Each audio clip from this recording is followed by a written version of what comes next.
कभी आपके साथ ऐसा हुआ है कि आपके पास टैलेंट तो है, लेकिन पैसा नहीं?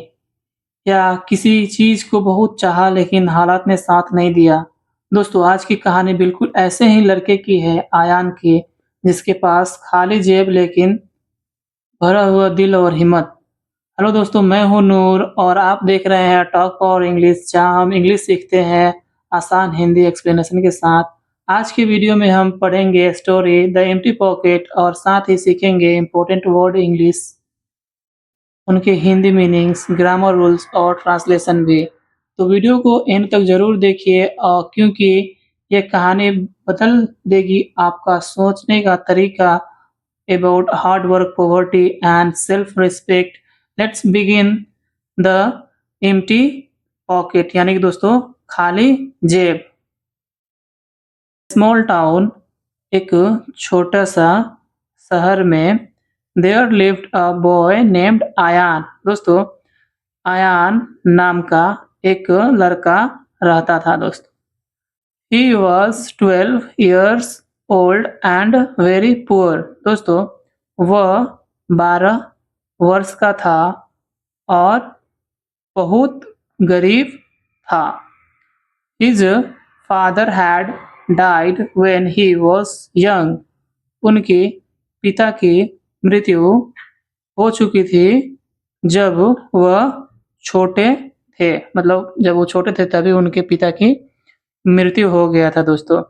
And his mother worked as a cleaner in people's house. और उनकी माँ लोगों के घरों में सफाई का काम करती थी दोस्तों। They often went to bed hungry. वे अक्सर भूखे सो जाते थे दोस्तों। But Ayaan never complained. लेकिन आयान ने कभी शिकायत नहीं की। दोस्तों, कंप्लेंट का वर्ब का सेकंड रूप है कंप्लेंट, शिकायत करना, तो कभी शिकायत नहीं की। Ayaan loved school.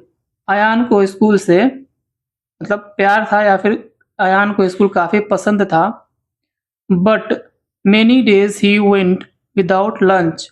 लेकिन मेनी डेज बहुत दिन वह बिना लंच के स्कूल गया। ठीक है दोस्तों, मतलब ऐसा दिन आया जिसमें उनके पास खाना नहीं था लंच ले जाने के लिए। His shoes had holes. उनकी जूतों में होल्स मतलब होता है दोस्तों छेद, मतलब उनके जूतों में छेद थी। And his bag was old and torn. और उनकी बैग पुराना और फटी थी, मतलब फटी पुरानी उनकी बैग थी। स्टिल फिर भी ही स्टडीड। उन्होंने पढ़ाई की हार्ड, मतलब कठिन पढ़ाई की, काफ़ी पढ़ाई की। And always helped his mother after school. दोस्तों, स्कूल से आने के बाद वह हमेशा अपनी माँ का मदद करता था दोस्तों। जब भी वो स्कूल से आता तो अपनी माँ का मदद करता था दोस्तों। वन डे यानी कि एक दिन the teachers announced there would be a school trip to the city museum. एक दिन दोस्तों शिक्षक ने घोषणा की कि स्कूल का एक ट्रिप होगा जो सिटी म्यूजियम में जाएगा, मतलब सिटी म्यूजियम का ट्रिप होगा। The cost was 500 rupees. और जो ट्रिप का जो कोस्ट है दोस्तों, जो कीमत थी वह 500 रुपये एक फीस की तौर पे देना था। All the children were excited. All the मतलब जितने भी बच्चे थे दोस्तों वो सभी काफ़ी उत्सुक थे। But Ayaan's heart sank. पर आयान का दिल बैठ गया। ही न्यू, उसे पता था या फिर वो जानता था, हिज मदर कि उनकी माँ कुड नॉट अफोर्ड इट, मतलब उनकी माँ इसे अफोर्ड नहीं कर पाएगी, मतलब 500 रुपीज़ अरेंज वो नहीं कर पाएगी। दैट इवनिंग, उस शाम को, he told his mother about the trip. उस शाम को उन्होंने अपनी माँ से ट्रिप के बारे में बताया। टोल्ड मतलब टेल का सेकंड रूप है। सी स्माइल्ड सैडली एंड सेड, उन्होंने दुखी से मुस्कुराया और कहा, आई एम सॉरी, माफ करना, माय सन, मेरे बेटे माफ करना, we don't have the money right now, हमारे पास अभी फिलहाल पैसे नहीं है। ठीक है दोस्तों, मतलब we don't have the money right now, फिलहाल तो हमारे पास पैसे नहीं है।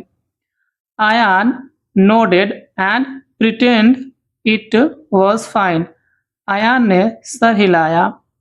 ठीक है दोस्तों, नोडेड मतलब होता है सर हिलाना, एंड और प्रिटेंड मतलब बहाना किया, ऐसा जताया कि सब ठीक है, तो सब fine. But deep inside he felt left out, पर अंदर ही अंदर मतलब उसके दिल में ऐसा लगा कि वो छूट गया है, लेफ्ट आउट, वो छूट गया है, जहाँ सारे बच्चे जाएंगे लेकिन वो नहीं जा पाएगा। द नेक्स्ट मॉर्निंग, अगली सुबह, मॉर्निंग मतलब सुबह, नेक्स्ट मतलब होता है दोस्तों अगला जो आने वाला है। Ayaan decided to do something, आयान ने सोचा, कुछ निर्णय लिया, टू डू समथिंग कुछ करने के लिए आयान ने निर्णय लिया। बिफोर स्कूल, स्कूल से पहले, he went to the local market and offered to carry bags for shoppers. दोस्तों यहाँ पे क्या हुआ कि वह वेंट मतलब वो गया the local market, the local नज़दीक के बाजार में, and offered to carry bags for shoppers, और दुकानदारों के लिए बैग उठाने का प्रस्ताव रखा, मतलब वो काम करने के लिए दुकानदारों से बोला कि मैं बैग उठाने के लिए तैयार हूँ। ही वर्कड हार्ड, उसने कठिन मेहनत की दोस्तों।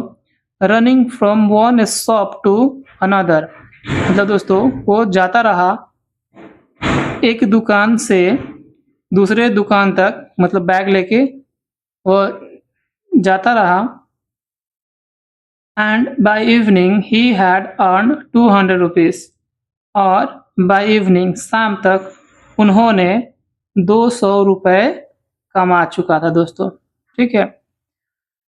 He gave the money to his mother, उन्होंने दिया, गिव का सेकेंड रूप है give, present past indefinite tense है दोस्तों। He gave the money to his mother, मतलब उसने अपनी माँ को वो पैसे दिए। सेइंग, कहते हुए, I will earn the rest, बाकी का मैं कमा लूँगा। ठीक है दोस्तों, मैंने जो 2,200 रुपये जो उन्होंने कमाया वो अपनी माँ को दिया और कहा कि जो बाकी का बचा है वो मैं कमा लूँगा। फॉर द नेक्स्ट 3 डेज, अगले 3 दिनों तक, Ayaan work before and after school, Ayaan school से पहले और स्कूल के बाद वर्क काम किया, ये भी पास्ट इंडेफिनिट टेंस है दोस्तों। ही कैरिड हेवी बैग्स, उन्होंने ढोए, हेवी मतलब काफ़ी भारी, बैग्स, क्लीन्ड अ शॉप फ्लोर, और दुकान का जो फर्श होता है दोस्तों उसको क्या किया, साफ किया, cleaned, and even helped an old man repair his cycle, और यहाँ तक कि उसने मदद की बूढ़े व्यक्ति की, उसकी साइकिल मरम्मत करने में बूढ़े व्यक्ति की मदद की। ही रिच्ड 500 रुपीज़, वो 500 रुपये तक पहुँच गया, यानी कि 500 रुपये तक वो कमा लिया था दोस्तों। When he handed the money to the school office, जब उसने स्कूल के ऑफिस में पैसे जमा कराए, द टीचर वॉज सरप्राइज्ड, जो शिक्षक थे वो काफ़ी सरप्राइज्ड हो गए। How did you manage this, मतलब तुमने इसे कैसे मैनेज किया। सी आस्क्ड, उन्होंने पूछा। Ayaan smiled shyly and said, Ayaan ने शर्माते हुए मुस्कुराया और कहा। दोस्तों साइली मतलब शर्माते हुए। आई वर्क फॉर इट, मैंने इसके लिए काम किया। I did not want to miss the trip, मैं इस ट्रिप को मिस नहीं करना चाहता था। I did not want to miss the trip. On the day of the trip, trip के दिन मतलब जब लोग ट्रिप पे जा रहे थे, सभी बच्चे लोग ट्रिप पे जा रहे थे सिटी म्यूजियम में। Ayaan sat on the bus with a big smile, Ayaan ने बस पे बैठा एक बड़ी सी मुस्कान के साथ। आयान बस पे बैठा। It wasn't just the museum he was happy about, यह केवल म्यूजियम के लिए ही खुश नहीं था। It was the fact that he had earn it himself, यह एक सच्चाई थी दोस्तों जो उन्होंने खुद से कमाया था। When they returned from the trip, जब वे ट्रिप से वापस आए, ये भी प्रेजेंट पास्ट इंडेफिनिट टेंस है दोस्तों। The teacher shared Ayaan's story with the class, शिक्षक ने क्लास के सभी बच्चों को आयान की कहानी साझा की मतलब सुनाई। She said, उन्होंने कहा, Ayaan has taught us something important, Ayaan ने हमें कुछ महत्वपूर्ण सिखाया है दोस्तों। हैज है। Poverty can make life hard, गरीबी जो है दोस्तों वो जीवन को कठिन कर सकता है या बना सकता है। But hard work and determination can open door, but लेकिन कठिन मेहनत और डिटर्मिनेशन जो होता है लगन, इसे खोल सकता है दोस्तों। फ्रॉम दैट डे, उस दिन से Ayaan become an example for others, Ayaan दूसरों के लिए एक उदाहरण बन गया दोस्तों। ही स्टिल फेस्ड पॉवर्टी, वह अभी भी गरीबी का सामना कर रहा था। But now he carried a different kind of wealth, पर वह अब एक अलग प्रकार का धन लिए हुए था। Self respect and courage, self respect मतलब होता है दोस्तों आत्मसम्मान और करेज मतलब साहस। दोस्तों इस कहानी से हमें शिक्षा मिलती है कि being poor is not a shame, दोस्तों गरीबी होना कोई शर्म की बात नहीं है। But what matters is your hard work, honesty and will power to rise above difficulties. दोस्तों ऑनेस्टी का मतलब होता है ईमानदारी, विल पावर का मतलब होता है इच्छा शक्ति, टू राइज एबव डिफिकल्टीज इसका मतलब होता है दोस्तों मायने नहीं रखता है कि आपकी कड़ी मेहनत, ईमानदारी और मुश्किलों से ऊपर उठने की इच्छा शक्ति। तो दोस्तों यह थी कहानी द एम्प्टी पॉकेट, एक गरीब लड़के आयान की, जिन्होंने हमें सिखाया कि अगर इरादा मजबूत हो तो खाली जेब भी सपनों से भर जाता है। दोस्तों आपको क्या लगा? क्या आयान की स्टोरी ने आपको इंस्पायर किया? कमेंट करके ज़रूर बताइए। अगर आपको ये वीडियो पसंद आई हो तो लाइक, शेयर और सब्सक्राइब करना मत भूलिएगा, क्योंकि मैं हूँ नूर और आप देख रहे हैं टॉक पावर इंग्लिश, जहाँ इंग्लिश सीखना होता है सिंपल और इंस्पायरिंग। मिलते हैं नेक्स्ट वीडियो में एक और स्टोरी के साथ। तब तक के लिए keep learning, keep growing and keep watching talk power English.